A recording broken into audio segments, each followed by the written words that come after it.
사랑하는 성도 여러분, 우리가 때로는 살다 보면 이해하기 힘든, 또 설명하기 힘든 그런 밤이 찾아올 때가 있죠. 몸은 천근만근인데 이상하게 잠이 오지 않을 때가 있습니다. 눈은 감고 있는데 마음은 쉬지 못합니다. 핸드폰을 내려놓고 억지로 잠을 청해보지만 복잡한 마음은 잠이 오질 않습니다. 방 안은 쥐죽은 듯이 고요한데 머릿속은 수만 가지 생각들로 전쟁터와 같습니다. 그런데 홀로 낮에는 그나마 사람들도 만나고 설교문을 쓰다가 설교문에 빠져 있다 보면 하루가 또 그렇게 훌쩍 지나가기도 합니다. 그러니 낮에는 좀 괜찮습니다. 그런데 홀로 남겨진 깊은 밤이 되면 숨겨두었던 불안이 불쑥불쑥 밀물처럼 몰려옵니다. 때로는 잠이 안 와 이분들 저분들 떠올리면서 기도하다가 보면 때로는 오히려 더 정신이 말똥말똥 잠이 달아나 버리기도 합니다. 주여 성령의 권능을 임하셔서 하나님의 살아계심을 깨닫게 하여 주옵소서. 기도했다가도 때로는 주님 정말 저를 붙들고 계시는 건 맞습니까? 하는 생각도 듭니다. 주님 약속하셨는데 왜 제 삶에는 놀라운 하나님의 이 변화가 없습니까? 주님 왜 그렇게 반응이 없는 것입니까? 이대로 정말 괜찮은 것입니까? 이런저런 염려의 기도들도 올라옵니다. 몸은 침대에 누웠는데 마음은 눕지 못하고 또 눈은 감았는데 생각은 감지 못하는 밤. 바로 이와 같은 밤을 오늘 본문의 아브라함이 보내고 있습니다. 설명하기 어려운 이 밤을 보내고 있는 한복판에서 하나님이 어느 날 찾아와 아브라함에게 만나 주십니다. 아브라함을 만나 주신 그 하나님이 오늘 여러분을 만나 주시길 간절히 소망합니다. 오늘 본문의 15장의 배경이 되는 이 바로 그 앞전의 상황을 보면 본문 14장에서는 아브라함이 그야말로 슈퍼 히어로였습니다. 집에서 훈련한 318명의 군인들을 신하들을 데리고 당대의 최강이라고 했던 이 동방연합군과의 전쟁에서 엄청난 승리를 거두게 됩니다. 전술적으로나 영적으로나 완벽한 승리를 할 수 있었습니다. 그들이 잡아간 조카 롯도 구하게 되고 또 전쟁에 돌아왔더니 소돔 왕이 마치 후한 대접을 하듯이 당신이 잡아온 이 군인들 우리 내 백성들이 있다면 다 돌려주되 그러나 당신이 가져온 모든 물품들은 당신이 가지시오. 이 제안들을 보면서 오히려 아브라함은 이 어떤 물건이라도 끈 하나라도 당신과 연결된 것이 있다면 내가 조금도 갖지 않겠습니다. 단호히 거절하면서 하나님이 주신 이 모든 복들과 부강함이 사람에게서 나온 것이 아닌 오직 전적인 하나님의 것임을 드러내기 위해서라도 단호히 거절하는 이 신앙적인 패기도 있었습니다. 누가 봐도 믿음의 조상다운 담대함이요 영웅적인 모습입니다. 그런데 오늘 본문의 이 15장에 와서는 분위기가 완전 달라집니다. 전쟁터에서 사자처럼 포효하던 그 영웅적인 모습은 온데간데 없이 사라지고 자기 장막 구석저기에 웅크리고 앉아 벌벌 떨고 있는 것 같은 한 인간의 모습이 보입니다. 성경은 그가 두려워하고 있다고 증언합니다. 저는 이 장면이 너무너무나 은혜가 됩니다. 믿음의 조상으로서 남다른 비범한 사람인 줄만 알았더니 인간적인 모습이 너무너무 더 위로가 되는 것은 이것이 바로 우리의 모습이기 때문입니다. 교회에서는 괜찮아 보입니다. 직분을 맡아서 봉사하고 또 설교를 들을 때는 믿음이 좋아 보입니다.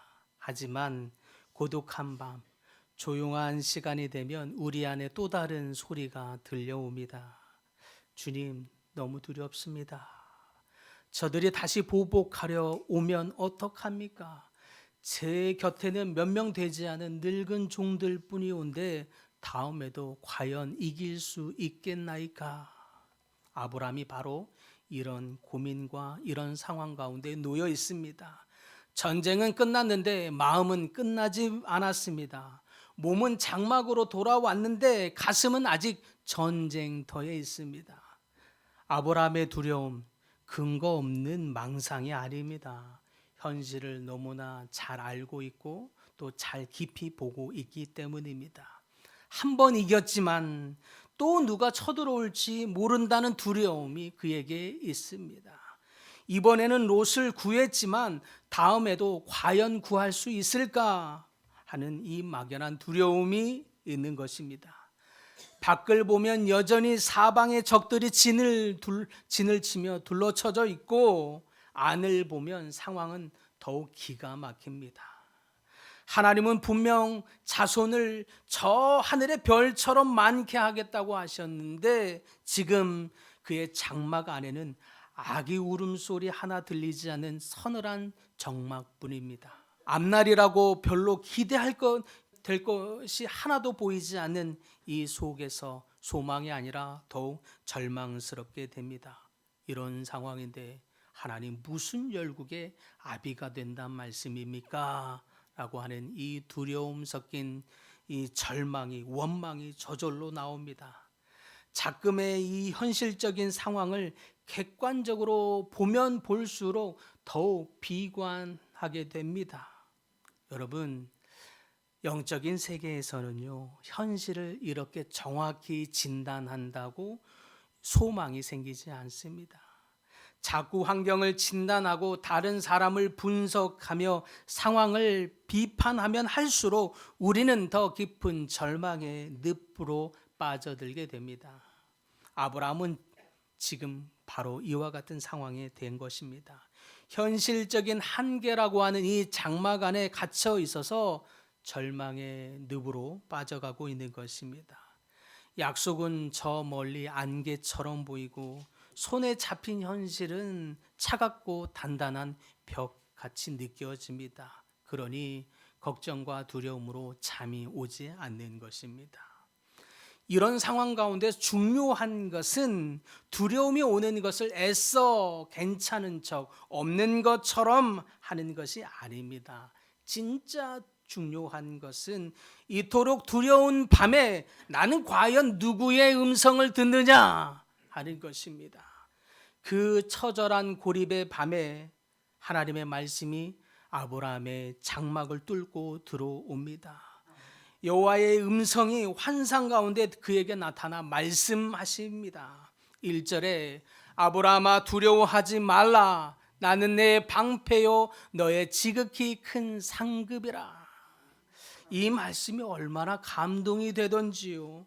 하나님은 아브라함을 그 염려하고 두려워하고 있는 그 아브라함을 정죄하지 않습니다. 내가 너를 지금까지 어떻게 도와줬는데 아직도 두려워 떨고 있니? 다그치지 않았습니다. 믿음이 없는 자여 왜 그렇게 염려하는고? 책망하지도 않으십니다. 하나님의 첫 마디는 아브라함아 두려워하지 말라라는 따뜻한 포옹입니다. 그냥 이 말씀이 기분 좋으라고 건네는 단순한 위로의 말씀이 아닙니다. 하나님 자신을 통째로 내어드리는 강력한 임재의 선언이라 할 수 있겠습니다.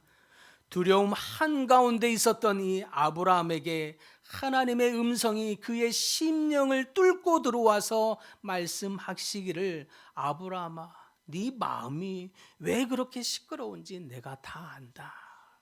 네가 왜 그렇게 무너졌는지, 왜 그렇게 무엇이 너를 잘못 들게 했는지 내가 다 알아. 그러나 아브라함아 두려워하지 말라. 또한 염려하지 말 것은 네가 강해서가 아니야. 내가 너와 함께하게 하기 때문이니라. 사방에 수많은 적들이 진을 치고 있다 할지라도 놀라지 말 것은 나는 내 방패가 됨이니라. 내가 직접 네 앞에 서서 날아오는 모든 화살을 대신 맞아주는 그 방패가 되어 줄 테니 두려워하지 말라 하십니다. 이 말씀은 내가 스스로 강해져서 내 몸은 자기가 지켜야 살아남는 인생이 될 거라는 뜻이 아닙니다. 오히려 여호와께서 방패가 되어 주셔서 수많은 적들의 화살들을 막아주고 지켜주고 보호하는 인생이 되리라는 하나님의 약속의 말씀입니다. 나아가 하나님이 나의 지극히 큰 상급이라 말씀하심은 단지 너에게 무엇을 줄게 정도의 뜻이 아니라 하나님 자신을 아브라함에게 가장 큰 복이 되게 할 거라는 은혜의 말씀입니다. 내가 너의 만족이 되겠고 내가 너의 전부가 되어 주겠다라는 놀라운 선언입니다. 이 얼마나 감동이 되는 말씀입니까? 그런데요, 아브라함의 반응을 보니 이상합니다. 아직 그의 마음이 다 정리가 안 된 듯 보입니다. 여호와의 음성이 분명 그에게 들어와서 그에게 들려져서 큰 힘이 된 것 같습니다. 그런데 아직 그분이 주신 그 약속이 나의 현실의 삶에 실감 있게 나타나지지 않고 보여지지 않는 것처럼 느껴집니다. 그래서 아브라함은 오히려 자기 속마음을 이제는 더는 못 참겠다는 듯이 거침없이 쏟아내게 됩니다. 아브라함의 반응을 보니까요, 2절에 보죠. 아브라함은 기탄 없이 하나님께 말하기를 주 여호와여 무엇을 내게 주시려나이까 나는 자식이 없사오니 라고 말하면서 주님 상급이고 뭐고 제 현실은 아무것도 없는 빈털터리입니다. 주께서 3절에 내게 씨를 주시지 아니하셨으니 내게서 길리운 이 종이 내 상속자가 될 지경입니다. 이런 상황인데 내가 수많은 저 적들을 어떻게 감당하며 내가 어찌 열방의 아비가 되겠다고 말씀하시는 것입니까? 라는 울분 섞인 절규입니다. 아브라함은 더 이상 믿음이 괜찮은 척 절망감을 얌전하게 숨기거나 포장하지 않습니다. 현실의 답답함과 염려들, 근심들, 하나님을 향한 의문들 있는 그대로 소상히 직고하고 있습니다. 하나님은 이 아브라함의 이 정직한 탄식을 오히려 은혜의 시작으로 삼습니다. 사람이요, 진짜 무너지게 되는 순간은 우리 삶에 있는 문제가 너무 감당하기 어려울 만큼 커서가 아닙니다. 이 삶, 이 고통, 이 문제 가운데 하나님이 전혀 관심이 없는 것처럼 느껴질 때입니다. 하나님이 내 삶에 너무 멀게 느껴질 때 오히려 우리는 우리의 삶에 무너짐이 있게 되죠. 때문에 지금 아브라함은 그와 같은 심정 속에서 그 절망의 장막 안에서 처절하게 하나님을 향하여서 온몸으로 부르짖고 있는 이유입니다. 하나님은 그런 아브라함을 책망하는 대신에 그의 손을 잡아 장막 밖으로 이끄시고 계십니다. 5절에 보니까 그를 이끌고 밖으로 나가 이르시되 라고 말씀하십니다. 이 장면이 오늘 설교의 가장 결정적인 순간이라 할 수 있겠습니다. 그리고 뒤이어서 은혜의 장면이 이어지기를, 아브라함은 지금 장막 안에 갇혀 있었습니다. 자식이 없다라고 하는 현실의 장막, 나는 늙었다라고 하는 현실의 장막, 그러니 별 소망이 없다, 끝났다라고 하는 내 생각의 장막, 이 절망의 천정 안에 가로막혀 있었습니다. 좁고 답답한 이 장막 안에서 아무리 고개를 들고 쳐다봐야 낮은 가죽의 천정뿐이 보이지 않습니다. 그 안에서 고민해보고 또 고민해봐야 답이 나오질 않습니다. 그런 까닭에 지금 하나님은 그 좁은 장막에서 절망하고 있는 아브라함의 손을 이끄시고 밖으로 나오라 하십니다. 그리고 광야란 그 광야의 밤하늘을 보게 하십니다. 하늘을 우러러 무뼈를 셀 수 있나 보라. 내 자손이 이와 같으리라 라고 말씀하십니다. 아무것도 없는 것 같은 내 삶을, 내 현실을 비관하던 그 시선에서 캄캄한 광야의 하늘에 있는 저 별을 만드신 그 하나님을 볼 수 있는 시각으로 변화시키고 계십니다. 그 순간 아브라함의 영혼 안에 거대한 전율이 올라오게 됩니다. 장막 안에 촛불 하나 켜놓고 현실을 원망하던 그의 시야에서 수많은 별들이 쏟아져 오고 있는 것이 보이게 됩니다. 내가 그동안 내 장막 안에서 신음하고 있을 때, 이 내 삶의 이 부족한 이 한계의 현실을 절망하고 있을 때에도 하나님은 저 장막 밖에서 저 거대한 수많은 별들을 움직이고 계셨구나. 내 삶은 이 고통 가운데 멈춰준 것 같은 이 시간표였건만 하나님은 하나님의 그 역사를 한 번도 쉼 없이 일하시고 계셨구나. 하나님의 역사하심이 보이게 됩니다. 아브라함은 지금 별을 보고 있는 것이 아니라 별을 지으신 하나님의 손길을 보게 된 것입니다. 그러자 비로소 그의 마음 안에 있었던 이 꽁꽁 얼어붙었던 그 심령이 녹아내려지면서 비로소 그 영혼이 숨을 쉽니다. 조금 전까지만 해도 현실의 한계 앞에서 비관하던 시선이 우주 만물을 경영하시는 하나님의 손길로 그 시선으로 옮겨지게 됩니다.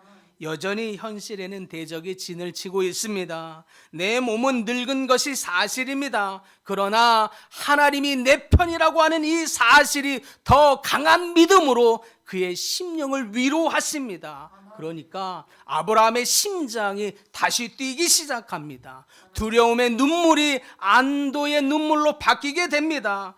하나님, 여전히 제 삶은 여러 가지의 현실의 장벽 앞에 막혀 있는 것 같을지라도 주님의 약속은 살아 계심을 믿나이다. 여러분, 이와 같이 하나님의 역사하심이 보이기 시작할 때, 내 삶에 하나님의 손길이 느껴지기 시작할 때 내 영혼이 살아나게 될 줄 믿으시기 바랍니다. 환경은 그대로이고 내 상황은 변한 것이 하나도 없을지라도 하나님이 말씀하시는 것이 내 삶에 들리기 시작할 때 그 문제가 해결될 줄 믿습니다. 사랑하는 성도 여러분, 그러므로 오늘 우리를 살리는 것은 내가 얼마나 큰 능력을 가지고 있느냐, 내 믿음이 얼마나 거대하냐가 아닙니다. 나를 붙드시는 하나님의 신실함을 보는 데에 있는 줄 믿으시기 바랍니다. 그분의 음성이 내 삶에 역사하게 하는 것, 그것이 우리를 살리게 될 줄 믿습니다. 아브라함은 지금 그 하나님의 음성을 들은 것입니다. 하나님의 그 신실하심을 보게 된 것입니다. 자신의 감정이나 환경이나 현실을 보면서 절망하고 비난하는 것이 아니라 모든 것을 능히 바꾸시는 하나님의 그 권능의 손길이 그의 심령 안에 비로소 보여지고 믿어지기 시작한 것입니다. 그리고 그는 거기서 멈추지 않았습니다. 11절에 보니까 짐승을 쪼개어 놓고 밤새 솔개가 와서 그것을 먹지 못하도록 지켰다라고 되어 있습니다. 언약의 자리를 필사적으로 지켰다는 뜻입니다. 두려움의 솔개, 의심의 솔개, 비난의 솔개, 이러한 모든 거짓된 솔개들을 지키며 밤새도록 쫓아내며 오직 내 삶에 일하시는 하나님의 약속을 붙들었다라는 뜻입니다.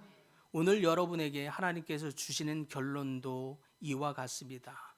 사랑하는 성도 여러분, 두려울수록 내 삶의 한계의 절벽이 너무 크게 느껴지면 질수록 더욱 장막문을 열고 나오시기 바랍니다. 장막문을 열고 나와서 저 하늘의 별들을 움직이시는 하나님의 손길, 그 손길을 볼 수 있는 여러분들 되기를 소망합니다. 나아가 내 삶에 일하시는 하나님, 말씀하시는 그 하나님, 그 신실하신 하나님의 언약을 붙드는 여러분들 다 되기를 소망합니다.